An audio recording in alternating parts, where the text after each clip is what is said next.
it don't seem like we're ever going back to normal. Well, sometimes like I try to stay in one place anyway, but the one thing that kind of hit me the most was even with Fred, you know, because that hit really close. You know, Fred was a great guy, you know, and it's like I can remember, you know, the day when he went into the hospital.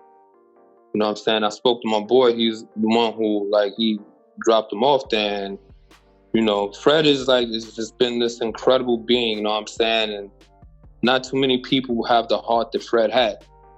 So I'm looking, every time I'm asking about Fred, it's like, it just seems like he's going to pull through. And for him not to pull through, it's like, that is super shocking, because we always felt, the whole time we felt like, yo, he's going to be all right. You know, and then to him, his unfortunate passing. And it's like, no matter what we do, we have to try to be as clean as we possibly can.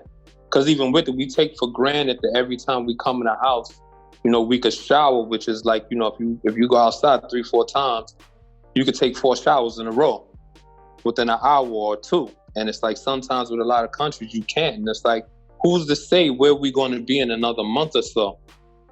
You know, like, you look at things and it's like things seem crazy, even with, like, you know, you look on the internet and you talk about the president saying, oh, you know, well, you can use, what do you say, you can shoot Clorox and some other things into your vein to help, you know. And I'm like, yo, this is really crazy with the ideas that's coming up. And it's like, for him to be the one to give us these ideas, you know, of the things that we can do. And it's like, looking at it, it's like, we went from the A side to the B side in a matter of days, you know, and I don't think none of us ever thought that we would be where we were at. It's like, you go outside, it's like a ghost town.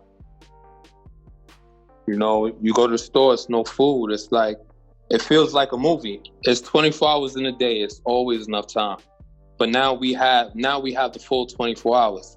So looking at it from that perspective, when it's like, you know, like for you guys, like you have a different job. So it's like you have one thing to do, which pays the bills. And then you look at production, you're like, okay, cool. How can I manifest this and make this happen at the same time so I have enough time? So for us, it's like, yo, this is an all-day thing. And it's like, you know, it's just crazy. But the one thing that I say is, like, we get to come out and have a lot of things going on. You know, we get to do project after project after project. I was talking to one of my boys, I don't know if you ever heard of him, Flea Lloyd. He's a person, he puts out an album a month. And he told me, he said, yo, man, you work on you record the album for the first week and a half of the month. And then you spend the next half of the month, you know, putting it together so you can prepare for the release. So we have a project, like he's releasing a project on the 27th, and it's like, he's got a bunch of projects, but I'm trying to have it where mine is bumped up, so it's like mine can be the next one to come next month, you know, so when May 27th comes, it can be released. Like, he has all the beats and everything. I'm like, okay, cool, let's get it done. Whatever you need, I can get done for you. And, you know, it helps to have, you know, the catalog and everything too. So, like, people are looking at it, it's like, I tell people, don't take it for granted. You know, like, it's a lot of things to me, it's like I have quite a few projects that I'm working on to come out. Another one is with my boy Danielson. He's from Canada, and, you know, he's one of the younger dudes. It's like, we're not going to have a lot of projects like, you know, locked projects and, you know, cats of that nature, because they're not putting out as much music as a person who's hungry, who hasn't had the success yet.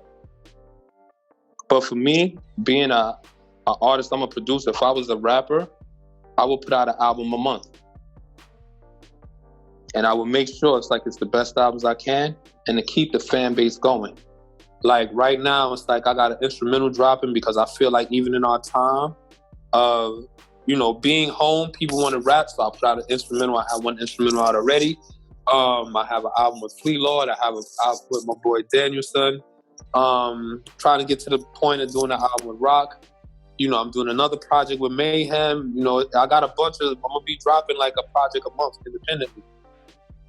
You know, I just want to be able to, and this is to give back to people. iTunes right now is going crazy. And it's like, if you notice, you can get, it's so much that it's like, it's a consumer dream. So it's like, meanwhile, you can have 10 albums at one time, you don't even know it. You listen to one, then it's like, you're like, hey, you know what? I'm going to buy the other one this month. So it's like they might have the money to buy, or it's like they can stream it.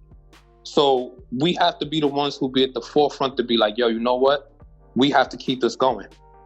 And to me, that's what I want to do. I want to keep it going. Like, I notice how a lot of dudes from the 90s are. It's like, you know, they're not putting music out when it comes before this. So if you're not putting music out before this, how can you really try to survive during this? If I could put out an album a week, I'll put out an album a week.